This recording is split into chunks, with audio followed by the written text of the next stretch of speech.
yeah, thank you for hosting this for one of the have been adopting me. When I first came in, you told me how much it was doing, what I thought I was doing. He said, well, you need to learn it. That's why really, really great. Guys, we're going to have some questions at the end that you can ask. So I'm going to get to you as well. Give you some answers to people. And we've got enough things in a little bit. You got it, Mark? Okay. And get some answers to those questions or solutions or things that you think can be done. So in this first slide, water resilience in rural Appalachia, southeastern Kentucky. So LIKEN is a link tank, and what we do is we link community researchers, practitioners, and academics working together to build community capacity to grow livelihoods based on local assets. And we know that most of our assets was called out of here many years ago, with nothing coming back in return. Most of it went to Louisville Basin areas in way of coal. So what we do is we work with forest and water, air, local knowledge, culture, all the things that we share in the community. And through this and through the stewardship of which we can meet our basic life needs and build local livelihoods. So today we're discussing water and lessons learned from 3 years of community engaged research with the community engagement coordinators prior to me, which was McKenzie, Johnson, and Will Majors. Some of y'all may know Will and McKenzie. I think they've done a little bit of work up here, but McKenzie was focused up in Cumberland for a little bit. So this research was conducted over 3 years in Harlan and Martin County. And Martin County has a similar water story that Harlan has. So, so what we're going to be doing is we're going to start by reflecting on the quote that you see from a water professional in Martin County. And it's a forgotten utility because everybody sees the streets, everybody sees the snow, but only the time that they care about water is if water doesn't come when they want to use it. So nobody focuses on water until the water's not there. Until we have a break or something, and then everybody's calling City Hall and jumping over it because, hey, we got a break in the line. So the silent role of water in our community is crucial. It often goes unnoticed. People only realize its importance when it's unavailable or polluted.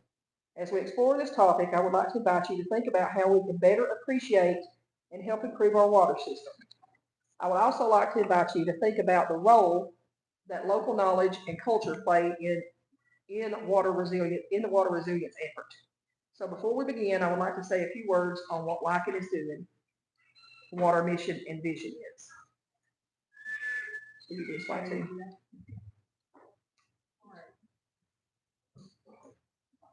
Yeah, so thanks for coming out. My name is Evarts Kentucky. I'm the impact director for LIKEN, and also I work with the executive director to co-lead our water initiative.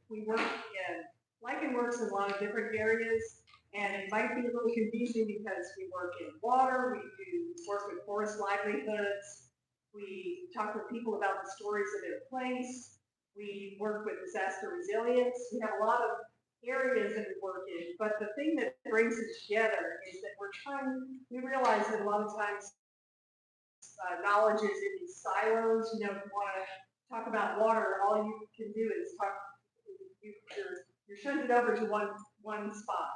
And we're wanting to talk about life as a whole. And so there's a lot more to the water system than just the pipes. It's the people, it's the community, and it's the source water and lots of things like that. So what we're trying to do with LIKEN is to create some inclusive spaces for learning like this, a place where people can feel free, comfortable, hopefully, to express yourselves and to ask questions and to bring your knowledge to bear. It's not LIKEN wants regular residents, technical assistance providers, water system providers, government folks who want to talk across the spectrum. And so a lot of what we're trying to do is help increase communication and help with creating some tools that will help people understand their water system better. So we're going to talk a little bit about our water resilience toolkit later. But so this water project that we've been working on, we call it water pressure, but that's not just like the pressure of the lines. We think about it in that the water that we have here is both a blessing and a curse. When you get too much of it and you get flooded, that's a problem. If you don't have enough, that's a problem.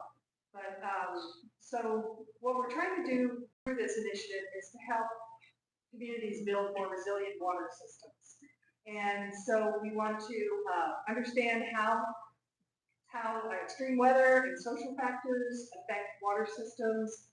We want to explore solutions and hear from you about some ideas you might have, as well as identifying what are the problems, what are the barriers to having a resilient water system, such as maybe not having enough funding to be able to really replace lines or to build redundant systems so that if one system fails, you have another kind of backup, that kind of thing.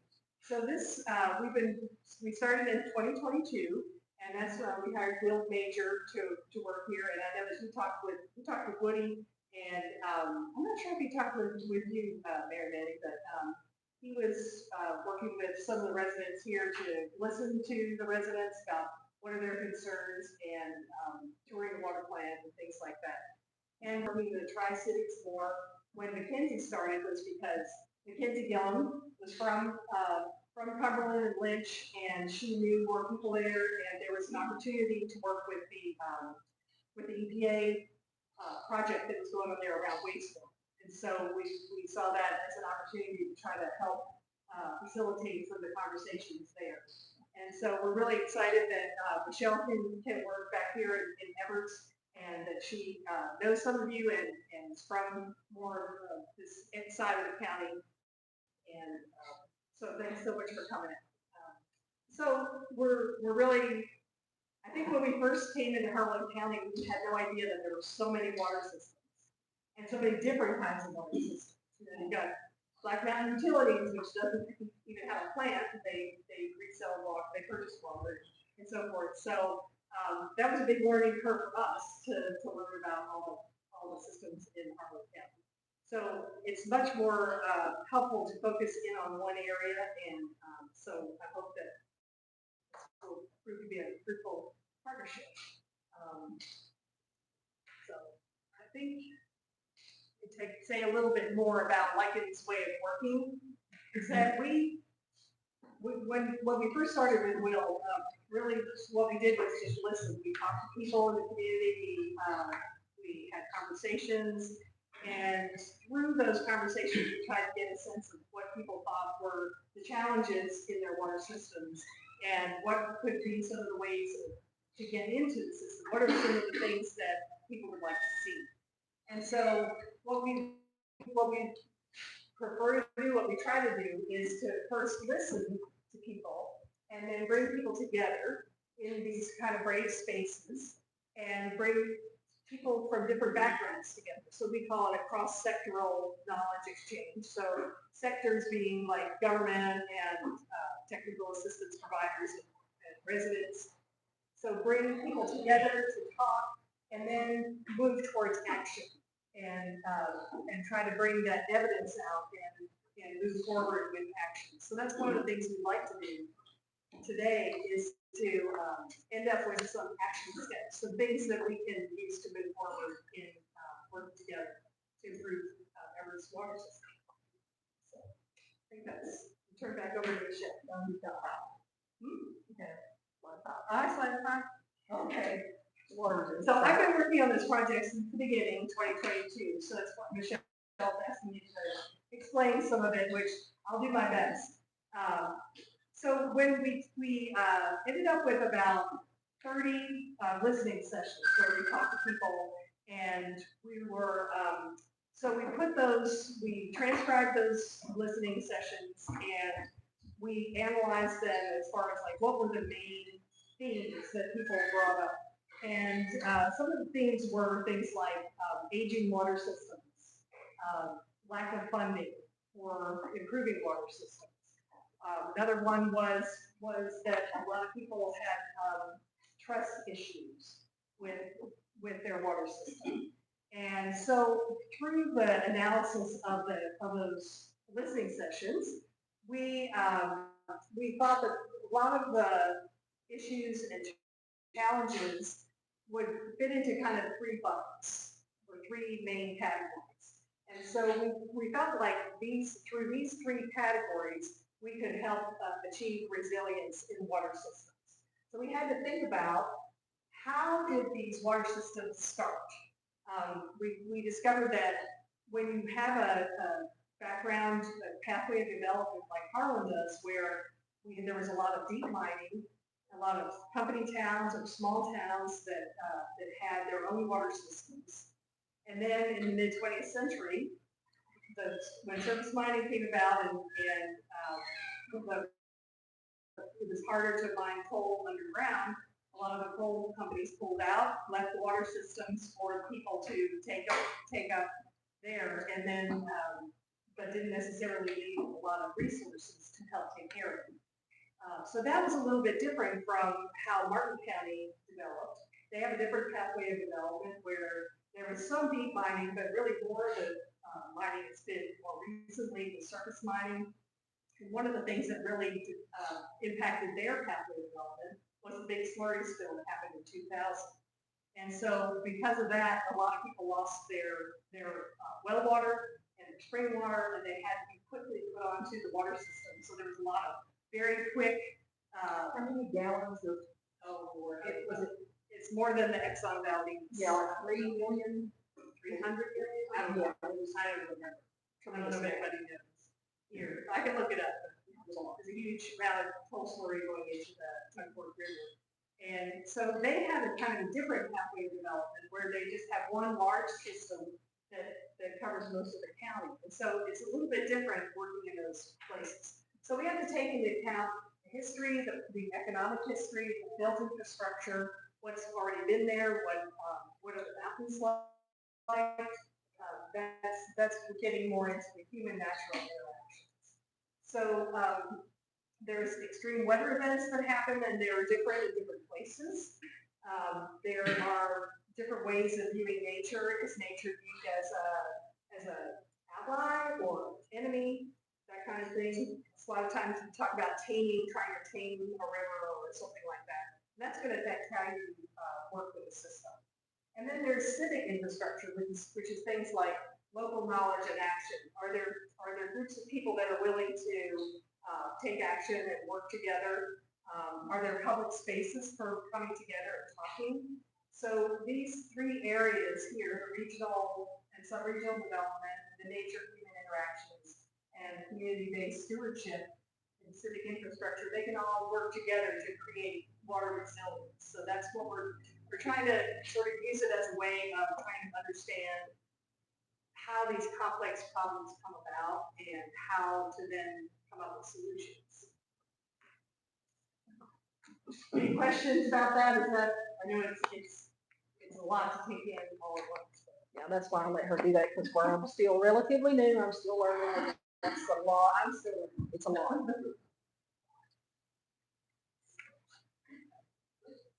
Okay, so we're going to talk a little bit about the Evarts Municipal Water System, which Woody is the plant manager. This is one of the operators. Any more operators here? Trent back in the back. Got some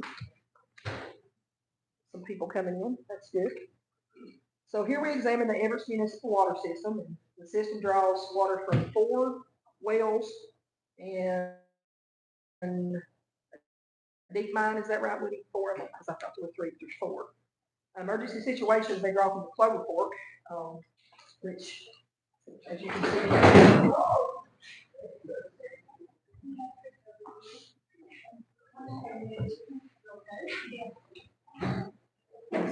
take a minute to make sure Jennifer's okay.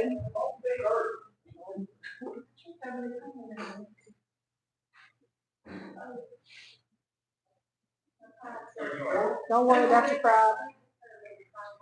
Well, just take it easy. We've all fallen. Trust me, that happens to me all the time. Okay, so Jennifer actually took this picture. Got that off of her And I Facebook. didn't fall, did Okay. Well, it's a good thing you might have got wet in that picture, or not. Because it looks like maybe that is a little bit of a drought time. Okay, so they draw from the Clover Fork, and it's utilized to supply more than 3,000 Evarts residents. Evarts also supplies water to Black Mountain Water District, demonstrating the system's regional importance and independence. In this water system, the water lines cross creeks, steep mountains, slopes, narrow hollers, creating ongoing maintenance and repair challenges for Woody and all the ones who work underneath him. And the issues that we will explore further in the next section. We're going to do a water story timeline. So we have a little bit about Evarts water story. It was established in 1990, and this is a quote from Mayor Manning from 2023. And that's really all about, we know from the water system, so we want you guys to work with us in a participatory action project and help us create a timeline for Evarts water story. Woody, do you know when the water system was put into place? The current water plant, 96. Can we go back further than that? yeah, I think the system in the downtown part of Evarts, the main part of the city, that's been installed since 77, if I'm not mistaken. 77. Yes, Okay. So 1977. with the old water plant that operated until this one started in 1996. Okay, and Bill said something about one water plant maybe crashed or something, and they had to build a new water plant. Was that the one you were talking about? Yeah, the water tank. Oh, the Yeah. water tank. Okay, water tank. So what we're going to do is we're going to highlight the Evarts water story, and that's a timeline of persistent challenges in Evarts. So we're going to work together to create this story. You're going to do it on Mayor Deborah, or you want them to take a sticky note to do that? I think it'd be handy if anybody's got a date or an event that you think is important to write it down. I can either write it up there, or you put it on the sticky Yeah, note. you can call it out if you want. Write it out there. Maybe another thing to think about, was the old water plant destroyed by the flood in 77, or was it built after? I don't know. Anybody Not know? putting you on the spot, man. Yeah. Anybody. That's probably before you born. Almost. Okay, so the So we- current water plant was 1996. Yeah. Right? So we want to reflect on both the And struggles. The tank that we had mentioned, Yeah. that had to be rebuilt, that was actually the tank that the ground had settled. The tank was leaning, and it was about to just go total collapse. So that was done in, what would you say, 98, 99? Yeah, so probably between 98 and 99 that happened. That was before I got here, but that'd be a good. The main water tank. Yes, yeah. And this tank at the water plant actually is what we consider our storage tank, and it pumps water from there out to the system. So without that tank, there's no water. So that's why that was such a necessity to get that fixed. And so that was why that was a really big issue. That's where the water goes to first before it goes out to the system. So we want to reflect on the timeline to highlight both the struggles and community resilience. So we emphasize this for lasting solutions. So some of the most recent water outages, I think they began in November 2023. That's the recent ones. I think a lot of communities lost water for a week, maybe more. Some more. During that time. Most of it, Llewellyn area, I'm gonna say it was 3 weeks. Really, And that's a long time. They were trying to get mobile units up there for people to clean clothes and clean themselves, showers and things like that. And that took a little time, and by the time we got that installed, the water was restored. But that was something that happened, that's how long it was out. And that's oftentimes how we see it here in the mountains, is that, things are already fixed before we can get help brought in.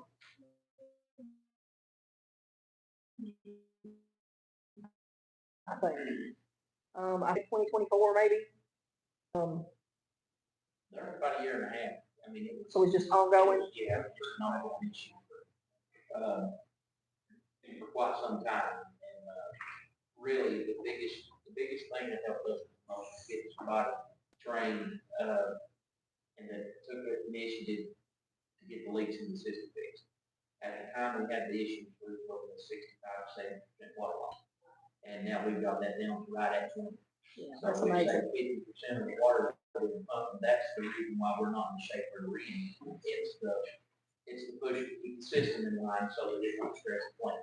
Yeah. And, You guys sound like you guys are doing a really good job. and at this time, 2 years ago, we were actually using all the wells with the river. And now we're not even using all the wells. We still have wells that we're not even using. So We were still trying to keep up with that. yeah, we went from pumping needing 620 to 650 gallon units around 300. You know, and what I was telling you, you really don't think about things. I knew nothing about water coming into this, and talking with you and Chris. You know, you have the water that comes from here, and then it has to be pumped up to the tanks, and then if something, you get a drought or something, and everybody's using all that water, and it's just I guess it could be an endless struggle. And Really what's drought is more winter time, just returning faucet on. It's a drip. Letting it run, yeah, we call it. That's what we call it, it's a drill. We call it a drill. You gotta leave it. Well, that ain't a drill. That's a string. it wouldn't be as big because we don't have as much storage as other places have, like our tank shop system. There's one that's 183,000 gallons, there's one that's 96,000 gallons. And that's not a terrible amount of water when you look at, you know, if you got 1,000 customers and 1,000 customers using 2 or 3 gallons a minute. I mean, you can do simple math and see if that's more than what our tanks can hold. So that's why it's important for people when they can insulate and kind of get the proper wrapping around the pipe so that they don't have to let it run, because that's really a constraint on the system when you're already stressed out. So, and one of the big issues is we don't have the way an interconnect that a lot of other places have, where they have valves that they can turn. So, you know, we're all the way around this fork on our own, and there's no other source from up the river or from Harlan Way that we're interconnected with. So we're just kind of on our own. That's something that I thought would be common knowledge at the state level. But I told people, you know what, that Evarts has supplied this whole fork, and they didn't even understand it. We went to the Virginia line all the way up to the Black Mountain, all the way down to Ages, and it seemed to have startled them that really we're kind of a one-man band up in this part of the woods. We're not interconnected to anybody else. So, you know, all the way up to the Virginia line is affected when we have issues. Right. And And that leads me to another highlight that I wanted to talk about, because Bill Moore had, and I'm pulling all this from Will Major's notes because this is in the past, but Bill had stated that officials were tired of hearing complaints, and they were starting to, take notice. But you can't just complain when things are broke down. You have to keep calling your officials, whether that be county judge executives, the magistrate, but you need to call the state level as well. You need to call your representatives, and you need to keep them focused. Hey, we need help. We're one breakdown away from a catastrophe. Yeah. And it's not that we wasn't trying. A lot of times we didn't get the attention because there wasn't that 3 weeks of people without water. Right. One thing for people to go without water for a day or two. We told people at the state level, at the federal level for years that we're in dire need of help up here. And we discussed it among ourselves and said, well, we hate to know that it's going to have to happen, but somebody's going to have to really get that water for an extended period of time. It's not something we want to happen, but in order to get the attention of the right people to say, hey, we really are in trouble, we need help. And we did get a lot of help stemming from that. But I hate it had to get to that point, but even though we're doing well, that's why I appreciate what we're doing here tonight, because even though we're doing well, we're one little small catastrophe from being back in the same shape. Right. People without water, so this keeps the attention on our dilapidated facilities that, we can't come up with $12 to $15 million for a new water plant, so we can keep the attention at the federal and state level when money comes by that. We can say, hey, guys, we've been screaming and hollering for years, we need help, and they are helping, but it took us getting to that point where people was out water for weeks before I felt like people took it serious. Right. And that's been a big help, and we have got, the attention of some of the right people, but I don't want them to say, oh, we heard from Evarts in 6 months, they must be doing well, don't need money. We're still in that condition in just a moment's time. Yeah, we need to be proactive, Yes. proactive in calling them, saying, we need help. One You thing know, we started looking at different philosophy, how we manage the water. You know, a small municipality like us, you know, when you've got a limited number of employees, you've got a limited number of customers, you know, the guys want to wear several hats. So one thing we did after that last catastrophe we had, is we kind of started looking at personnel, we changed the law of personnel out. And what we did was we sat down and said, okay, we're going to start having a distribution crew that works to make the water. We're not going to have them working on water in the morning and working with sewer in the evening. So, we ended up hiring on a couple of extra hands of what we had. We do know that was more expense to us, but it was what we had to do to get our leaks taken. So now, we've got a 4-man crew that is a distribution crew that does nothing but work on leaks, leak detection. Yeah. They don't work on anything else. They are a crew dedicated to water, and that's right. Talk to some of the bigger water systems. They said that's the way they did it. And I said, well, it's harder for us to do that because we have a limited number of employees. You gotta look at it. We've got. Well, you have limited Like a minute. flow coming in. Yeah. We've turned the locker in, we still have employees, but what, you know, we look at the water system that, even though we wholesale water, our system's got about 1,000 customers. And you start looking at out, in the public. That's about another 1,000. Yes. Yeah. And then you look at what we're wholesaling, but if you look out into the other parts of the state, you know, water system with 100,000 customers, and you do a $5 project, you know, it's a little harder for small municipalities. Yeah, to look at that absolutely. money. It's got to be spread between 1,000 customers. So if you got 400 households in states, then if they want more, those 400 households got to pay them. And it's hard to do that in a small municipality. And still keep people happy. So we actually went in and completely redesigned the way we did things for the water system. Since then, I don't know, we've had water, we got broken. Within 6 months, we went from the 75 to 25. So we cut 50% of water loss off just in 6 months by having the dedicated personnel and getting properly trained.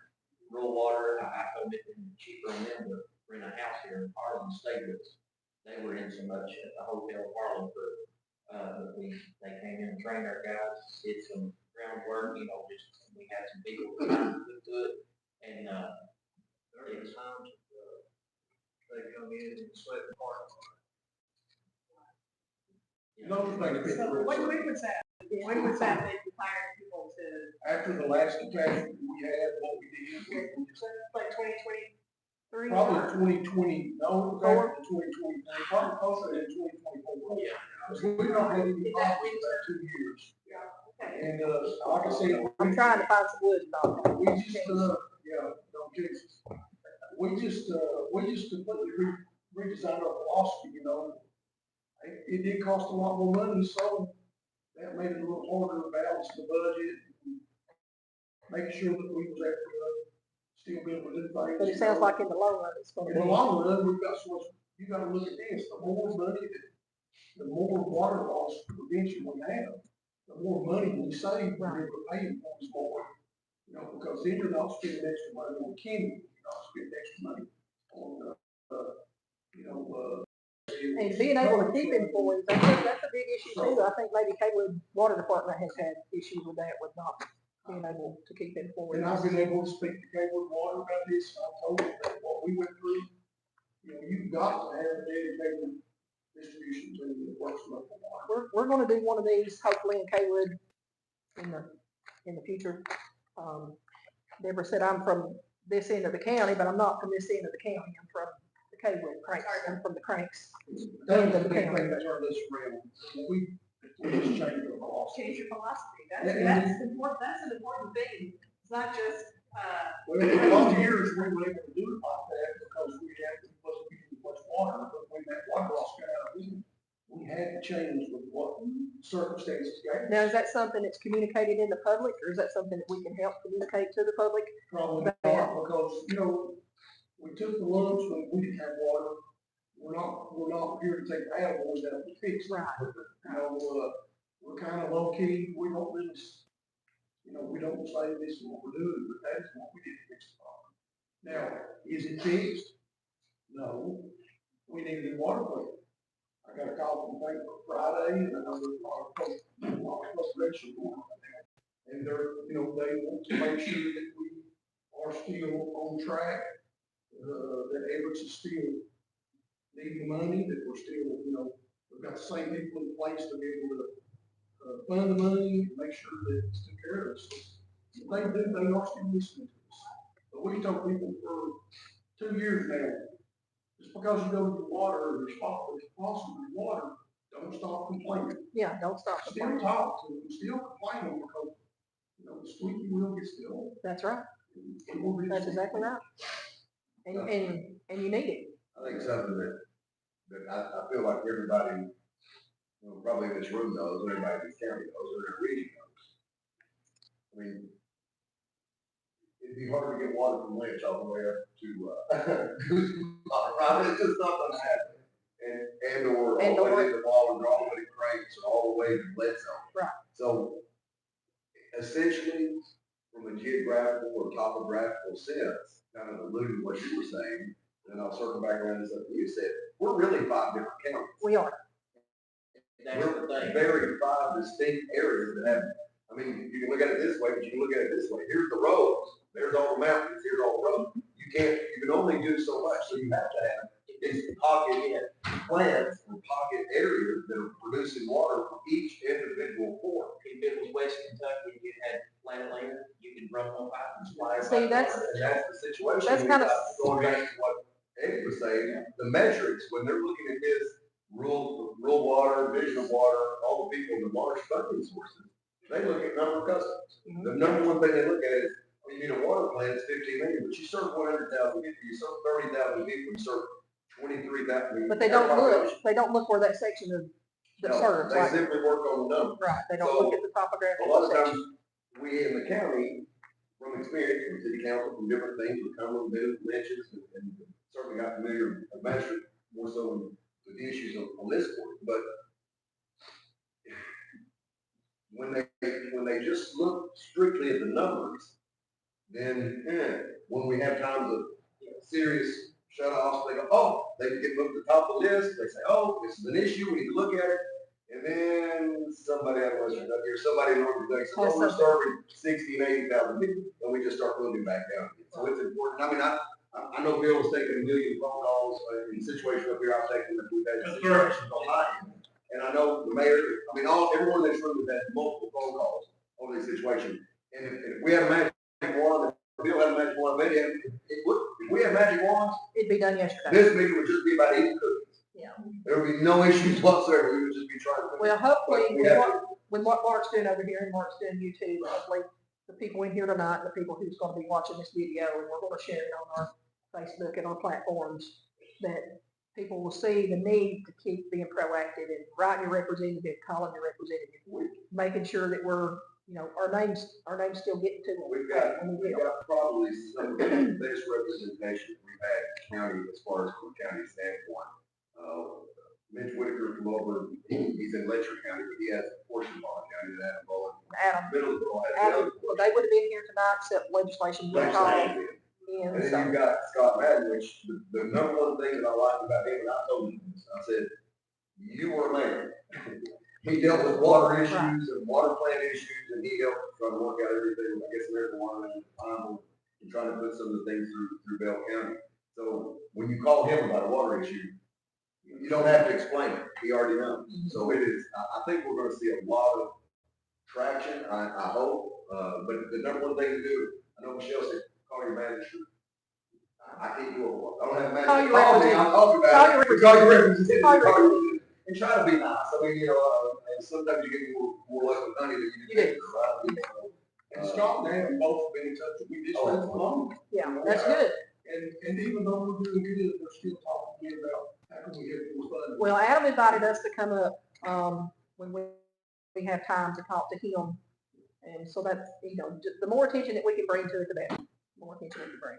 Well, I know that when he asked people to call, a lot of my viewers stepped up and called. That's what we need to do. Yeah. We need to be proactive. You mind if I interject something? I'm not familiar with Jackson County, I think for no reason, but I also know here, is consolidation, would that work for you guys? We're so far apart. So far out, elevation.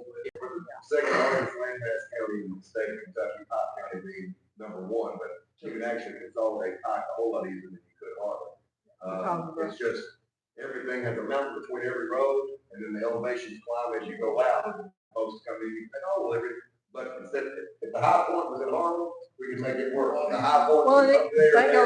that goes back to coal mining, is with, they built these camps, they built them. And the consolidation to a degree, when Black Mountain Utility District came in, I'm not throwing rocks at it, but like you say, for years and years, you were able to sustain what you had because you were dealing with a smaller group of customers. That's correct. And then once FEMA tied on, your usage went triple, basically, for the same years and years from the same. And FEMA serves Wallen's area too, right? Wallen's, Yeah, but Dayport. that comes from Harlan, so actually, us up here on the hill from Humboldt was originally, when FEMA was originally formed, we were to provide them 1.75 million gallons per month. During the times when times were up in average, we were providing 1.75 million gallons a week. Yeah. So I mean, there was months we were providing 5, 6, 7 million gallons of water.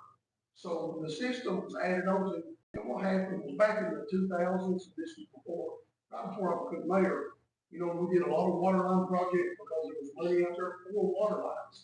But there was no money out there for water plants. So what happened was, a lot of the mines sunk a lot of people's wells. So what happened in Evarts was, there was, money for water line extensions. So we started extending water lines on that. When was this? What year was this? Early 2020. 99. So, Okay, so that's another thing here that to add on to the story is what you're saying. The expansion of water we got lines. expansion of water lines, but no expansion of water plants. Well, and what I've always been told by people at that time was that there was a plan in place, maybe get a plan later on. But then when you had 9/11 happen, a lot of the money that went for the wastewater infrastructure went to Homeland Security, and that money got up in an instant. So it wasn't that, it just went to a different, things happened out of everybody's control. And the hopes was, well, we get these water line extensions, and we've got got a way to go to them, so hey, it's viable, and hopefully even the water plant, we got all these customers here, and so that just didn't pan out the way that we'd like to, so when 9/11 happened, that really put the brakes on those kind of plans. Were you guys affected by the 77 flood up in this area? I was. Oh, yeah. But it was mostly on that side of the river, correct? We didn't really have much maybe. Right. It was on I'm trying. I know, I don't know where I was at, but I do recall somebody telling me that Senator Paul, called him and asked him, what do you need? I just want to know what you need. Maybe it's time to call and say, here's what we need, and maybe he hasn't called you yet. But right now, he's calling certain areas for whatever reason, I don't know if it's election time or not.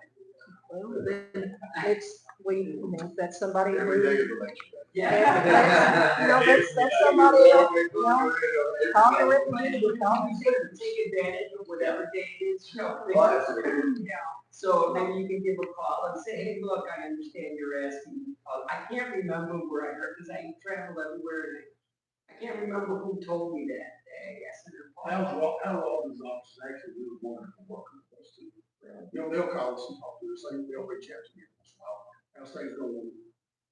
Something, that's, our office. Well, that was interesting to hear about how 9/11 affected us here. I mean, that's amazing. So that is an important part of the water story too.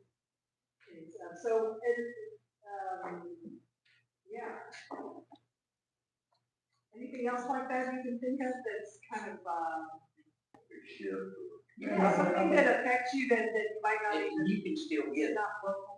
you can still get the loans, but, like Eddie said, when you've got 1,000 customers, it's hard to get a $5 million loan. We had to back up. It was great. I did the numbers, if we did, let's just say that the city, when we talked to council, that was gonna let me have $5 million. You gotta divvy that $5 million up between 1,000 customers. Yeah. So it's pretty easy math. You start looking at wasting areas and they're divvying up a $5 million loan between 100,000 customers. Well, and that's raising, that's either raising taxes, doing whatever, that's stressing out a community that already has. So just in general, we all want to live in a small area, but living in a small area, There's downsides to it. Downsides to it, they look at us and they say, well, everything's new water plant. Well, it's $20 million. So we're gonna give it for those, they serve 3,000 customers overall, or they're gonna give it to somebody that serves 50,000. Even $5 million, zero interest, on a 20-year note increases basically $21 per customer. And that, that don't seem like a lot, but somebody that's living on a fixed income, that's a lot of money. There you go. And they really want you to put more back, Really. contingencies and all that. That's 21 coming from compared to working in the food outreach 30, ministry, 35. like $20 a month or something. You think about, when I first started as mayor, we was $1.2 million in debt. Most of our debt here at the city was from water department, funding. It was water plant in the 1990s. So since then, we've got that debt paid down by paying our bond payments. We refinanced bond payments at lower rates to help get our payments down. Because if we didn't do that, then these 1,000 customers, You just have water to, rates got to go up. yeah, you just have to carry it on over to them. We've tried to be able to keep our water rates as low as we possibly can here to help our customers. So that's why we're out begging for help. We're not saying, oh yeah, we can go borrow $20 million. But then we're gonna turn all that loose on the customers. They gotta pay for everything. So that's why you see us asking for help as far as grants goes. So we don't have to put that much more burden on our customers or our citizens. And the longer this goes, the more expensive that becomes. When we first started talking, this was 5 to 7 It was million. $7 million when we first started talking. And now we're up to 15. Yeah. And Over. Maybe more. The last number I see was 20, is that right? to a plant that's comparable to the size plant that we need, the specs Yeah, on. and it, we had just talked about talked that. Last week, $20 million for a plant the size that we need. Yeah. And that started out at $7 million, what we could have gotten. So, From 5 to 21, and it's. Yeah, so the longer it goes on, the more that price is gonna go up. How long ago was that, I'm sorry? The It's 7 million. 12-year ago, 10-year ago. Yeah, about a decade, it's tripled in a decade. So that's another challenge we face here in a small community, as environments.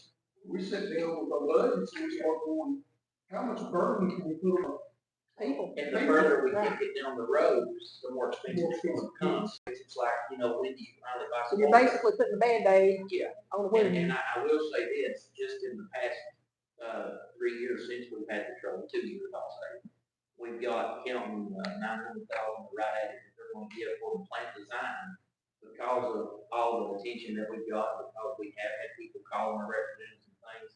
They granted us $3.5 million up to the present time. So I don't think if they see that we're progressing with that, and we're going to get the tank here in the spring, we've got a new tank we're going to get built, that'll meet the design of the plant, so we've got some backup. In case something does go wrong, we don't have, a leak, and in 2 hours everybody knows what. So we got the new tank that's coming, that was $2.6 million plus some contingency money. And then they granted us almost $900,000 for a plant design. So I don't think that they're gonna get that deep into it and not keep pushing the envelope, but we're gonna have to stay on top of it and make sure that we're, just let them know, hey, we still need that. We're doing better. We're doing what we're supposed to be doing. We need you guys to help us and do what you're supposed to do. That's been lost about 2 years ago, that was $175,000, and what we did with that is I made sure that when they did that, it integrated into a new system.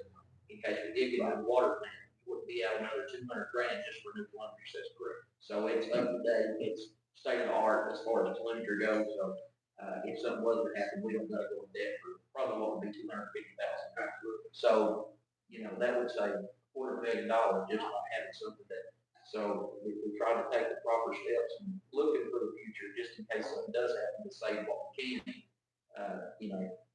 200,000 ain't a lot as far as the water plant goes, but that's, if you get by without finding 200,000 over the course of the loan, you're looking at 350, 400,000 probably. So, If you think about one thing, during all this time we're talking about, one thing that changed on COVID, that nobody really talks a lot about, we haven't mentioned it, is that our water tables keep dropping.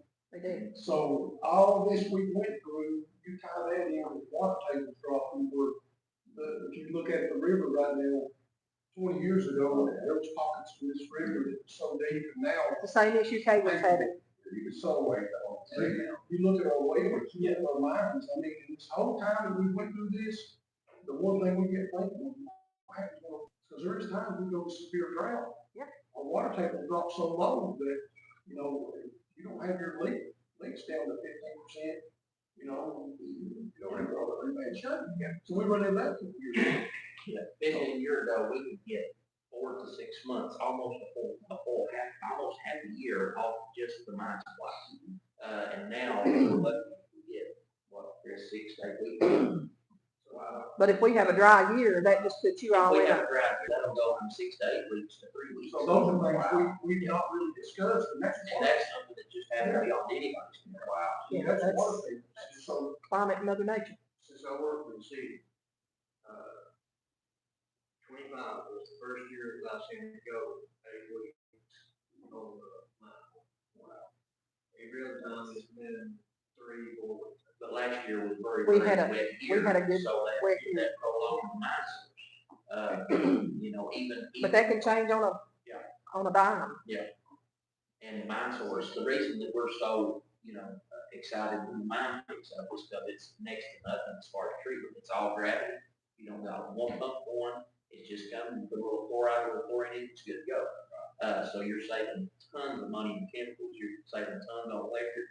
And, so that's the big reason why we were so, wanting to make sure the mine source, that we're doing everything we can to get all we can out of it, because it's saving the city an astronomical number. So with our wet years, we have to remember too, we may have those years where it's so wet that, the surface can't hold it and then we get the floods and we're back in a picture. A lot of water districts have got a lake, where they have a supply of water. Yeah. And we still have groundwater, so I mean, we're still pumping up wells. And there's no way for you guys to utilize Martinsville, right?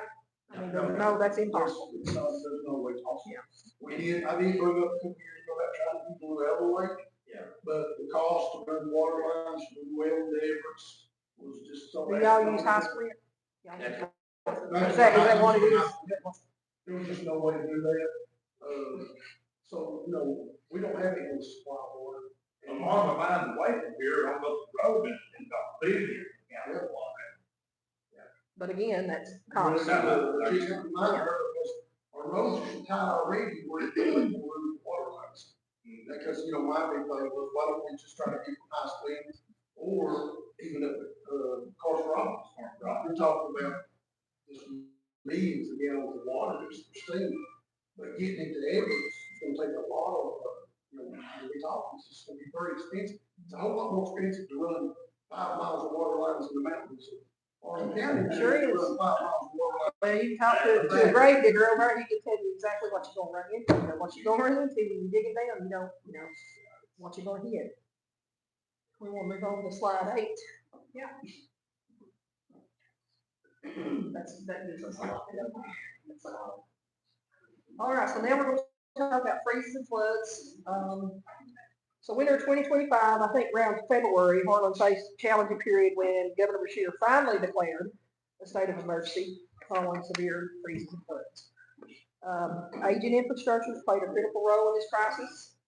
We've heard that from Woody. Old pipes and inherited systems weaknesses. Frequency of breaks was alarming. The bitter cold caused many of the pipes to burst, significantly worsening existing leaks. So the system experienced high water loss. At times, over 50% of treated water was lost before it reached the homes. And this is a significant concern for the community's water supply. The compounding these issues were the river and source challenges. Muddy river water complicated pumping efforts, while declining supplies from old mine sources added to the strain. Lastly, major flooding in February 2025 brought debris and caused damage, further exacerbating the already dire situation, which led the Governor Bashir to declare a state of emergency for Harlan County. This has been 24 or 25. That was 25. 25. Yeah. 25, 24, was it 24? No, that was 25, we didn't have no issue. But you didn't have any. Right. We were Yeah. Yeah, all those issues you mentioned that in 24, correct? 24? Yeah, it's good today. Valentine's Day. Valentine's. So mark that up there. They were Valentine's 2024, 2025, Valentine's 2025. But it didn't. There was one thing this. Well, that's good. That's good. That's a blessing. We were happy that year, we were gonna lose that.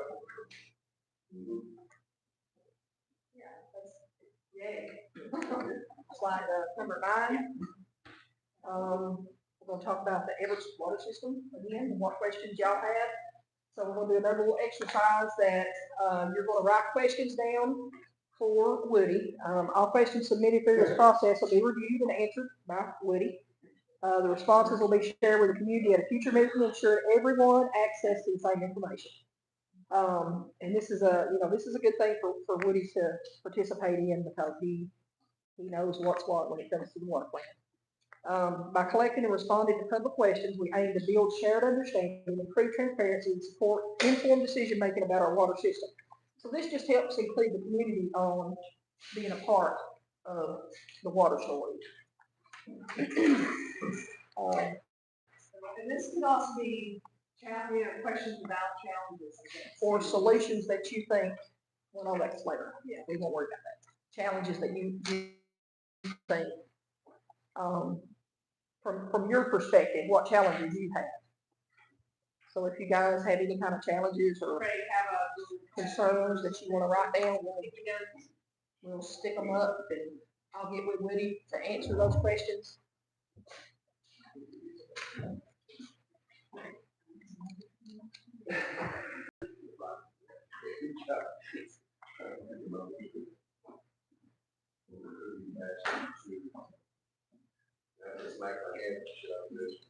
There's a code in bridge,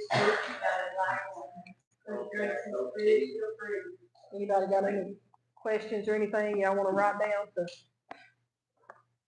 to get to Woody? Well, I'm glad to see somebody got marked right. And we'll also have Facebook.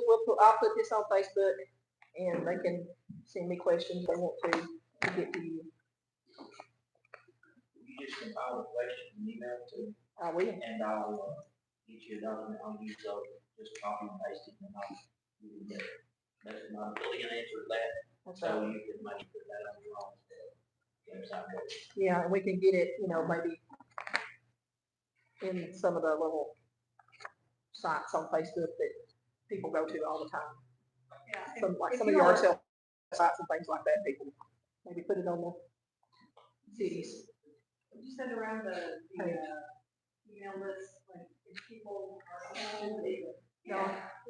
If you're interested in, hearing more about, like, if we're in contact with us or whatever.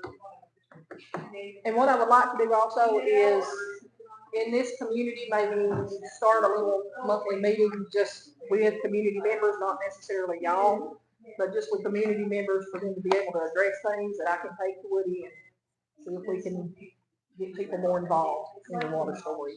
I think maybe while I haven't lived in the band, I know LIKEN, probably said Will was here, I guess. So a lot of people are like, well, why are you here, what are you doing? One of the things that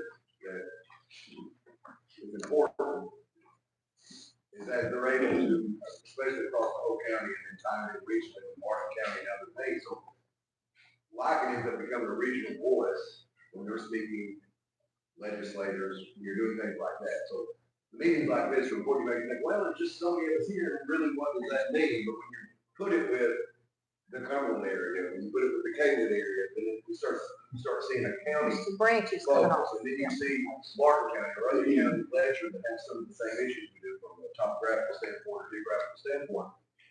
It helps with the division of water or whatever, when they see a 1,000 or 1,500 person, customer list as opposed to a 60,000 people customer list.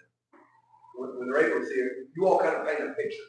Is that a good way to say that? Or We're trying to help with it. right, help paint a picture so that there's a little more understanding, and some of the websites have some of the questions and answers back and forth.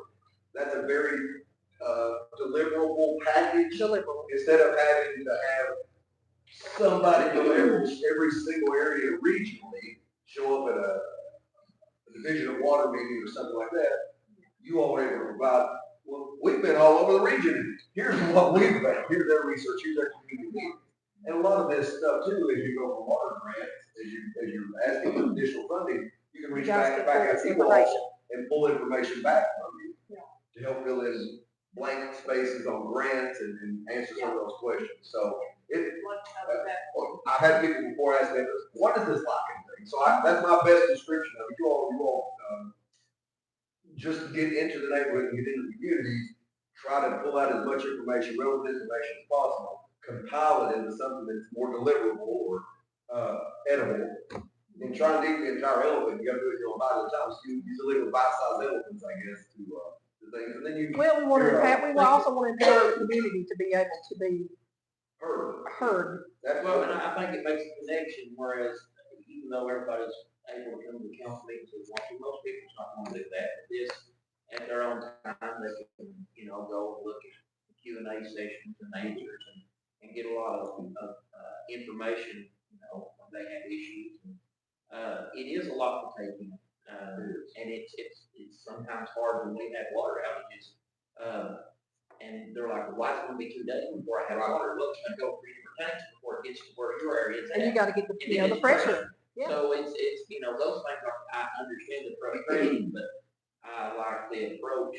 I appreciate the approach from LIKEN, and also Jennifer Daniels in her paper is as not only just going to highlight the problem, but not do it in a negative light like it's been done so many times in the past. And we get that done a lot. You beat your head against the wall doing all that you can do, but they, it's one thing to want to let people know that I appreciate the approach. It's not just a finger pointing session, but it's okay, here's y'all's problem, what can we do here? Right. And we appreciate it. And I know I do for sure. Well, I appreciate it. I appreciate you very much, because when I came on, I did not know how water systems work. I know nothing about water tanks and pressure, and it has to be pumped up to there, and it's gravity fed. And so I'm learning that as I go along, and appreciate that. The tutelage. Oh. It is.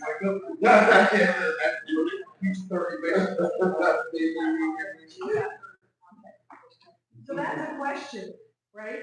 Why does it take 2 days to get water to my house once things are fixed? I mean, that's a valid question. That's a lot of people don't It know is, and when certain person turns the ball on water, they generally don't have the demeanor that they need in order to have a conversation.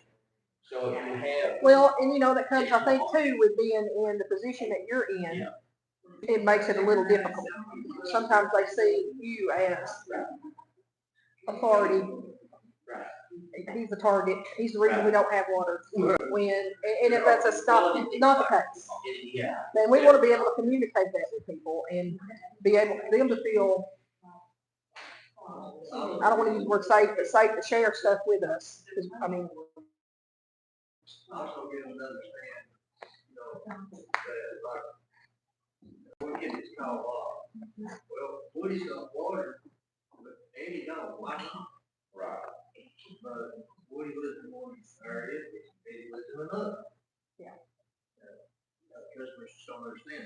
Well, when I came up in here, and being from the Cranks Creek side, we didn't, and just like y'all didn't go to Cranks, we didn't come to Evarts. That's just how we all are. We don't go into different communities, unless we're dating somebody in that community in high school or whatever. So when I come up here and was looking to familiarizing myself with Evarts, boy howdy, there's a lot of hollers. Oh, yeah. I thought And Crank that's- Street had a lot of hollers. To hit A lot of on this them. part of regionalization, this gentleman here, that was something that they really wanted to push back in the late 1990s. But they kind of got away with that because they seen that, okay, well, if you're gonna have one plant pushing water, you're gonna have to have a pump station every just so many hundred yards to keep pushing that water. And really, when it's all said and done, the price of a new plant would probably be more feasible than all the pump stations you would need. And I think to that get Martin water, because County, everything's up, down, up, down, down. Martin County has one water plant, and I think 18 or 19 towers that they have to input Yeah. stations or whatever that they do. So Yeah, yeah, you can do Yeah. it. And you got the two elevation differences in the forks here. And if you, even if you had, even if you regionalize it, let's just say Harlan did everything. Why would Harlan have a problem? How long would it take to get water from Harlan to the Virginia line? At either point in the Virginia line. And I know Woody's talking about our water system, the way our water system built up, it's built with elevation, so. Yeah. This tank's gotta have this much before it can overflow this tank, which overflows this tank, which pumps to this, and higher It's a elevation. domino effect. Yeah, higher elevations are always gonna be the first one, the ones in the last one. So that's just. And it's not that we're sitting there pouring the water like they think, well, everybody's not ever going to have water. Well, there's a pipe that runs to the tank that feeds the rest of the system, and they're all hooked to that one pipe. We can just, go turn everybody off and say, no, just water going to the tank. Yeah. So it's just not a logistics thing, and it's not that we're trying to hoard the water, it's just it's gotta get from here, from A to B to C. And that's one thing that I would like to do is to be able to educate the community on how the water system works. Maybe in doing these meetings within the community, we can do that. They can see from point A to point Z. And maybe not for tonight's purposes, but we've got a diagram over there to flow through the Oh. plant that it's a really good representation of the water coming through it. Mike's working on mapping the system that we can look over that's gonna be that size, so we can say, hey, this is where the plant is, it's gotta go this time, then to here, then out here. So not only will it give you, a flow of the water, but it'll give you a timeline, how long it takes. We can look at that and say, okay, this tank won't have water for 6 to 8 hours, depending on how long it takes to get X number of gallons. That's what Flow it from the pump station, Yeah. regulate the filling of the tank, the gallons per minute. Yeah. So that would calculate the time, and you have to fill the line, pressurize the lines, then you have to disinfect the lines, and then you have to take samples. I mean, there's a lot of steps. A lot to that get to goes the into point it. where people drink the water again. And then, of course, during a line break, you've always got more water advisories until those samples pass again. So, I mean, there's so much that goes into it. They're working 24 hours a day just to Yeah. keep things going. We don't see that though, as just And lay then people if out they in the community. pressurize the line where it's an old system, and they pressurize it to that point, then they could have a break here and then go back to point A. So, I mean, And that's what I would like to do maybe for the next meeting or whenever we meet again, is to have that, maybe even just say, hey, for a half a mile of 6-inch pipe, it takes X amount of gallons just to build a pipe, just to build it. I mean, we have those numbers, I've got.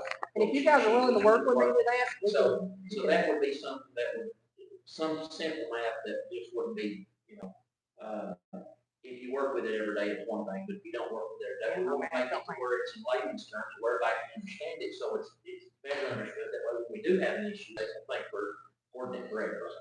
Yeah, I just think. well, if you can help me understand it, if I can understand it, anybody can. Yeah. you have to flush, it has to be designed for the flushing velocity of 2.5 feet per second in case there is a break. So that pump has to pump that fast to fill the line up and disinfect and clean them. So that requires more water behind it, therefore the tank has to be full, the plant's got to be running 100% capacity. There's a lot of moving parts. Lots. Yeah, I'm learning today. And it's One thing- critical to keep going. It'd be nice if we could show a little bit of the hard resilience toolkit. We need to hook up your computer though, because it's on the hotspot. Is your computer on your hotspot? Yeah, I think so. One of the things that we have, worked on is, I know it's our time. 6:44. Want to make sure that we don't keep you too long, but one of the things that LIKEN's been working on for the last couple of years is water resilience toolkits. And the idea is to try to help explain how some of this stuff works so that if people have questions about their water system, that they can get some answers. So this is a QR code if you wanted to try to hit that with your phone, see if you can pull it up. But turn it on. Turn it on. So we've, so maybe, I don't think I have there this. you go. So that should take you to our toolkit. And so we've decided, when we were trying to design a toolkit for Harlan County, because there's so many water systems, it was really hard to figure out how to put all that information because everyone was different. So we do have contact information in there for all the different water plants. We try to explain how does a water system work, just sort of general kinds of things about how the water systems work, and a little bit about what the effects of pollution are on clean water systems, and what some of the effects of extreme weather can be on keeping the plants resilient. Yeah, there. So this paper right here is something that you can skip. Tells a little bit about the water resilience toolkit, but it has a bunch of those. You have something here? Yeah, I have extra. Yeah, I'm sure I do. Okay. But you can scan this code to go to the toolkit. So that it would be great to have to try to specialize a little more and have Evarts information. So something like, could there be a website that explains how the Evarts water system works, or where you could put boil water advisories, whatever. How do you all get the boil water advisory out? We have an all-call system for boiling water. Okay. We do have Facebook too, so we can post some of them, but the way our all-call system works, we had a rain line leak in a certain area. This all-call system is pretty expensive, but we thought it would best suit our customers because some customers, we have such a different variety of customers, a lot of people don't do Facebook. Right. We really don't have newspaper anymore, so people don't listen to radio anymore. So the all-call system, us, we feel like people know it's very good, it's the best way to get information out to our customers. And does that mean it calls all the, it's like So a what happens, robot? like, if you have a water leak or something, or something, an emergency. Yeah.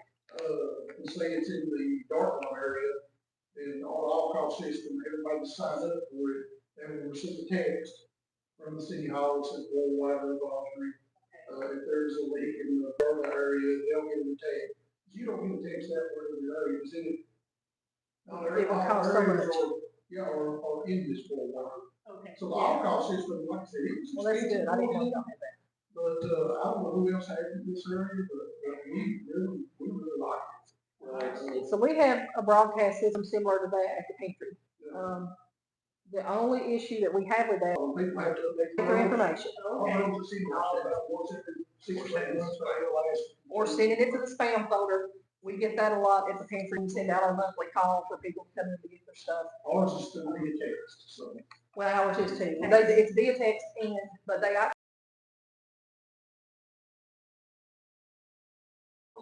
so go in and fix that or not, because we've had that issue happen to us. Maybe we can help communicate. Hey, you need to update your info if you want information about it. You need to make sure your information is updated. Once every 6 months or so, our girls will try to make sure they ask customers. Yeah. That's good. They can change the information. We don't try to do it every month, but we do take, a couple times a year, we'll try to. Yeah, it's a lot to keep up. We have actually put on Facebook too, we've asked people to That's change their telephone number, please contact City Hall. Like I said, there's just such a, everybody here, this Facebook. So I guess we'll talk about that later on in the thing, but there's also the website that you can get the archive that they will do for free as you pay your bills. And we'll skip to And another thing that we created was we call it community engagement guide, and that also is something you can get through a QR code, or you can go on our LIKENKnowledge.org website and it's under the resources page. And so this is an attempt to, for example, if people wanted to create a support group for in Evarts for the water system, you know, maybe a group of people like folks that are here who want to help improve things, they could, this sort of helps with steps to how to create community meetings, how to, what are some ways to keep safe, what are some basic information about water and wastewater, and glossary and definitions and things like that to try to help create more understanding about how water systems work. So that's another thing that we worked on. And that's another action step for the community is getting the community involved in doing these meetings. So I guess one thing that would be really, I think, it might be helpful to think about what are the next steps. I mean, we talk about talk to your representative or whatever, but that's kind of vague. So would it be helpful then to like what we could do with the contact information is maybe send out who the representatives are, what their contact information is. Yeah. Would that be helpful maybe to try to get together maybe a flyer or something that explains a little more about what it is we're asking? You know, would that be helpful, or I don't know, just trying to think of some action steps so we could leave here and feel like what can we do to really help? Not everyone, we have got some customers that do, they have some that mail in, we've got some that actually go online program. We've got some that actually do, self-check, they check every month. I'm trying to figure out a way to get that information too. Yeah. If they come in to pay water, you handle that and say, hey, Yeah. right. Why don't you try this? I mean, this is an idea. How about calling your state reps? Okay, each one has an agenda, or they want to spend some money on whatever it is for their community. Seems to me extremely important. Water, everybody should have water, right? I mean, it's even biblical, you know. When I was thirsty, you didn't, right? Gave me drink. Right. So why can't you just get other representatives and say, look, this is what we need. I realize you have your thing, but I'm sure if you explain it to your constituents that we're in dire straits here with no water, could you help us get something?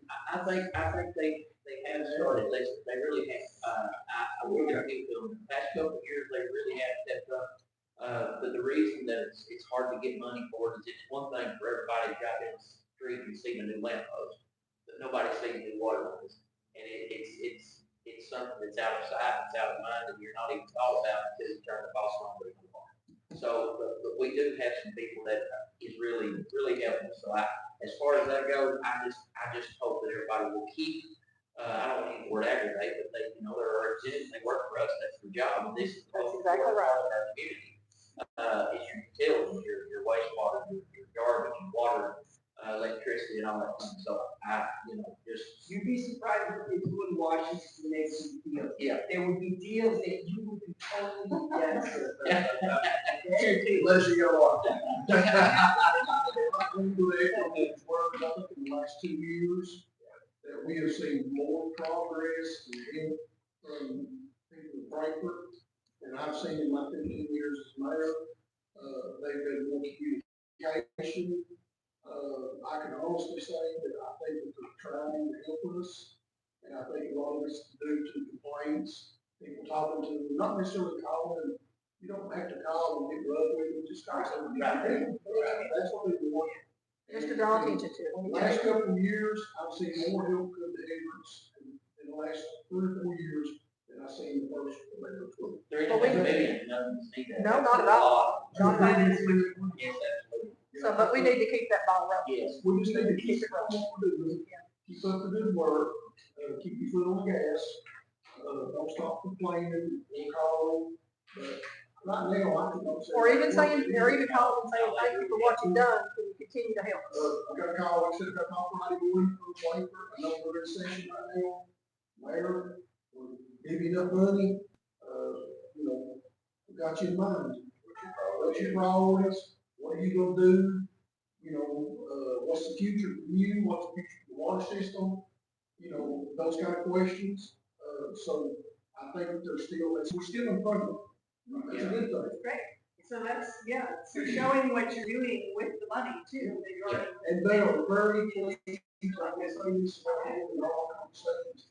They are very satisfied that when they see the money to the city of Evarts, the water projects that we are speaking for the right thing. And that was my phone call that I was about to have. Eddie, we know we sent you money, we know you're taking care of it, we know you're doing the right thing with it, we're gonna help you. Well, and I want to just, well, they trust us, and I think That's 100% of it. Projects all over the state. There's people that are on the list. Somebody you mentioned earlier that made part of the study, they spent $20 million on that system, and there's not a whole lot of them. Not an additional drop of water, people know this. Not a drop in the drink. So that's less. So, I they mean, trust us, right? that's absolutely right. They trust the city of Evarts. And that's good. It's involved, everybody's moving forward, the city's moving with a plan, plans went through. And, you know, with water comes, you know, other things. You can bring in-sourced things in the area that's gonna benefit Evarts and bring tax money. We've had other, maybe developers talk about it, and things like that. Without the infrastructure, that's something we couldn't do. Right. To accommodate. Right. So it's kind of pretty. I mean, I see the need for Airbnbs and things for people that stay, and that's just gonna bring money in, but you can't do that if you don't have water to supply. What are some other things that feel like are some action steps?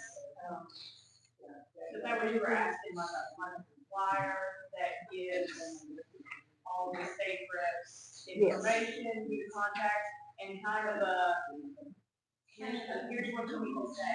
This is what you need to ask for. Not just call and it's like a script, kind of a script, yeah. Which would be me, I have to have a script to read, because I can't just come off the.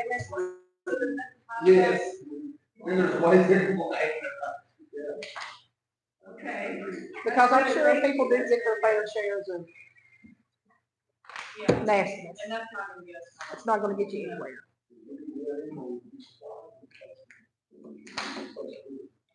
Are you all able to get, I can, get it audited? Is that finding an auditor for you to be able to get grants and money and stuff like that? Well, And is that a problem? it's slow. I mean, the accounting industry must be slow because all the audits are slow. Yes. Coming in, whether they're state, school board or utilities. So, that seems to be an issue that all utilities statewide. You know, there is a funding program in the state of Kentucky that you get points for being behind on your audits. Oh, really? So, that tells you what the lay of the land is. It just seems like that's something we hear in a lot of rural areas, financial accountants and. Yeah.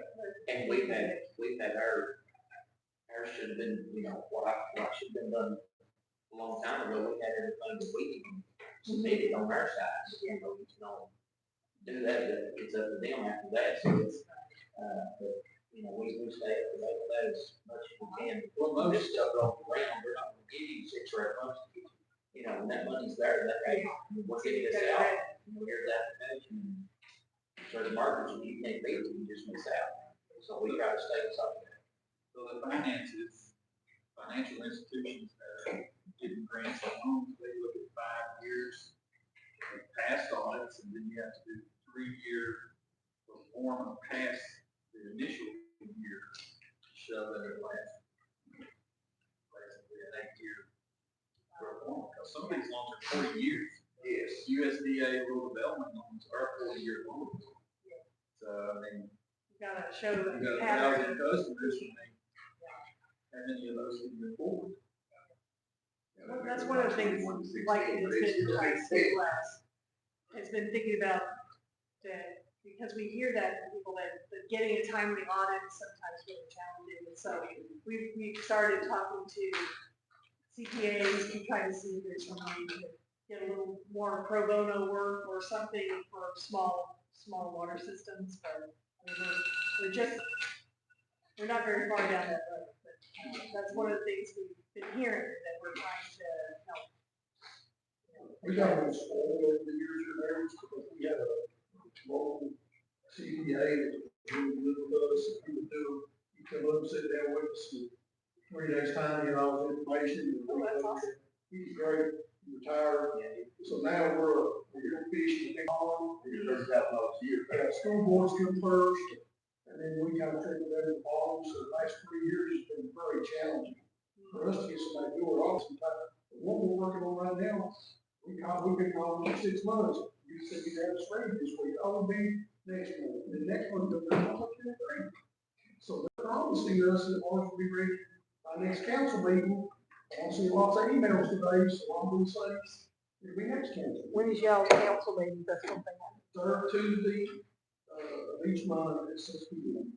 At every couple of years. Plenty of room for a second one. That's fine. There you go. It's a whole lot of room. You said what time? 6 p.m. 6. So the other thing that we were talking about was maybe having a follow-up meeting where people could ask questions or the, so if, I don't know if there's another way that we could kind of corral the questions and from a distance, it's kind of hard, but maybe just talking to Michelle about what she can do to help, get ready for another meeting information. And I'll see what I can do about getting some information out to the public so they can get me some questions in. So we should have a I see. decision map to show more of the, because we had a flow chart that we had sent out to the water plant project. We already had that, but, the distribution, we're working on it. We've got all the maps and we're trying to locate information. So we should have that. And what I'll try to do is I'll try to facilitate a little help from Chris when we do our pantry, like our open pantry for the whole county. If you can't supply the whole county, but we do open pantry from time to time. And we have a lot of people from Evarts come. So maybe I can leave some leaflets at the pantry, or if Chris is there, or if Vicky's there, or whatever, and they can give it and say, hey, can you all think of some questions that you might want to ask? And then because most everybody's got me on Facebook, they can just shoot me a message on Facebook. And I can write them down and give them to you. Well, thank you all so much for coming, really appreciate it. Yeah, thank y'all, all of y'all. Wonderful, and we want to start. No, thank you. Thank you for coming.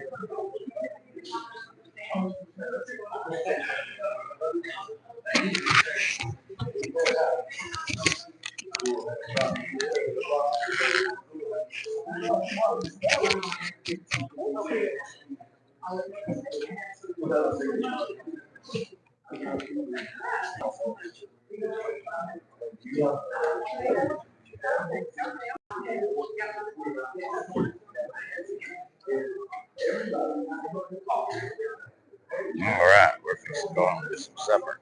The only magistrate running for District 2 in the state during this most important water meeting.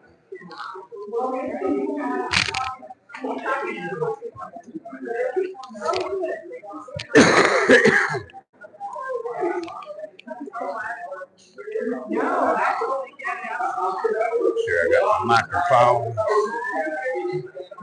All that good stuff.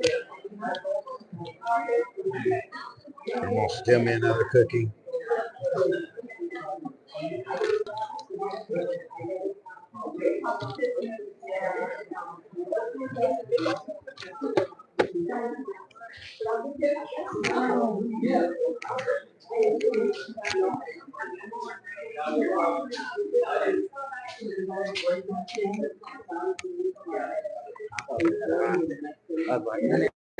That cold.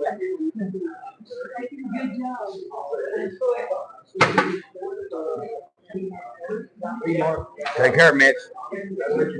He's running for Harlan County Executive.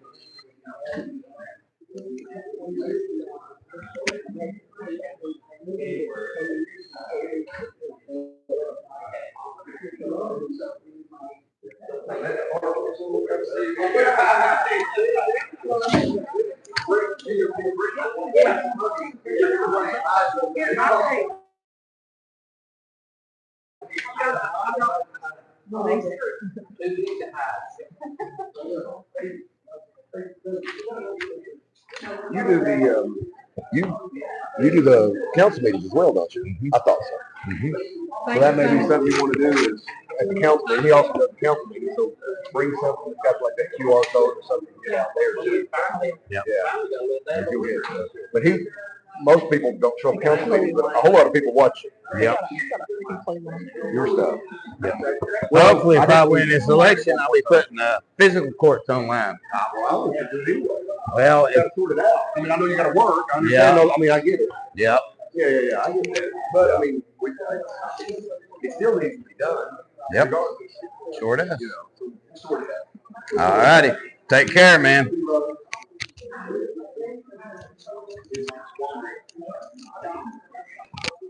Take care, Eddie. Yep.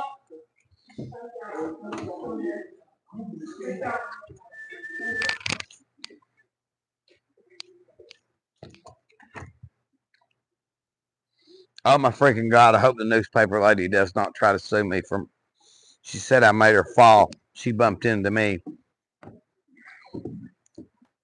Oh my God.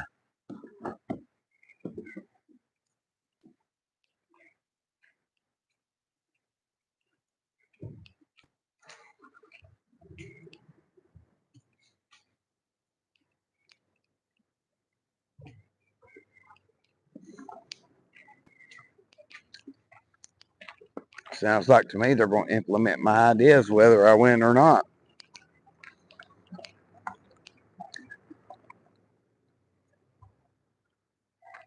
So,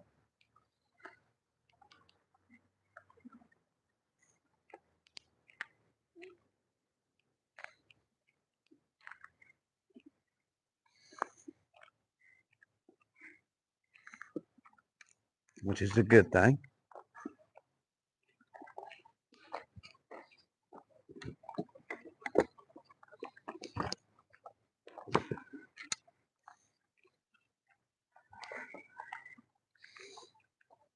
Ain't no problem.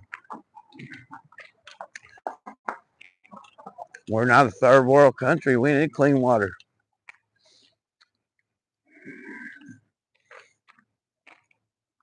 Now I gotta wait for my wife to come get me.